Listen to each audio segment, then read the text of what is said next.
Hi, I'm Benjamin Morgan, the Executive Director of the Aircraft Owners and Pilots Association of Australia.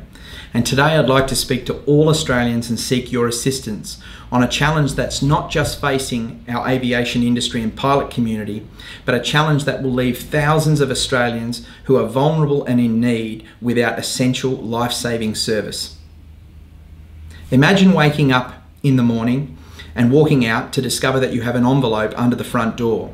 And when you open that envelope, you find that the Australian government is now informing you that you can no longer drive a loved one, a family member, or a person from within your community who's in need to a hospital, a doctor's clinic, or a surgery to seek treatment.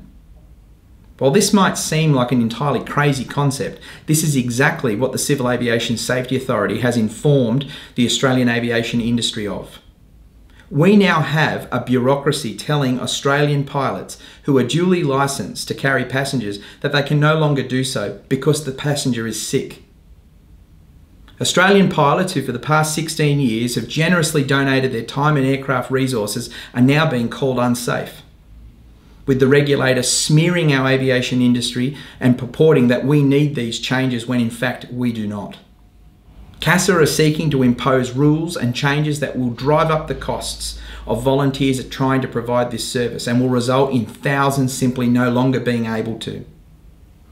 And whilst it will be disappointing for the aviation industry, with many of our pilots upset that they're no longer able to help their community, it will be abandoning vulnerable families and those in need in regional Australia, leaving them with no other choice than to endure driving on Australian highways for many, many hours.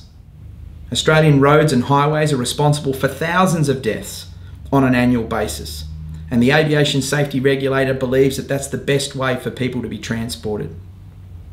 Australia's aviation industry takes safety seriously, and over the past 2 years, both the Angel Flight charity and the Aircraft Owners and Pilots Association have sought a partnership with CASA, yet it has been rejected.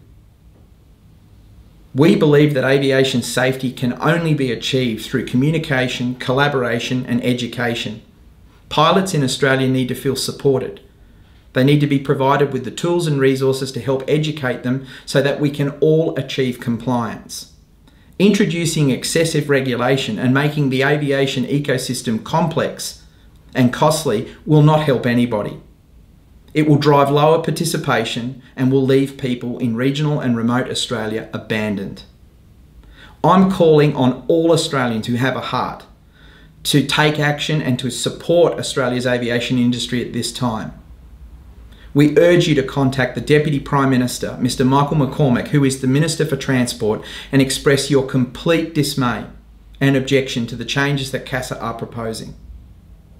We encourage as many Australians as possible to send a very clear message to the Deputy Prime Minister by calling his electorate office in the Riverina.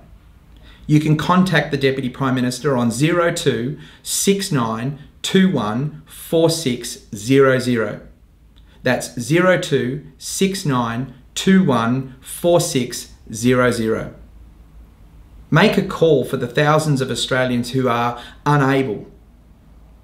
Make a call for the thousands of Australians who will be left abandoned if these ridiculous changes are passed. Most of all, send a clear message that the people from the bush, the people who live in remote and regional communities matter just as much as those that live in metropolitan cities. I'm Benjamin Morgan of the Aircraft Owners and Pilots Association of Australia, and I encourage everybody to support this most important cause. Thank you.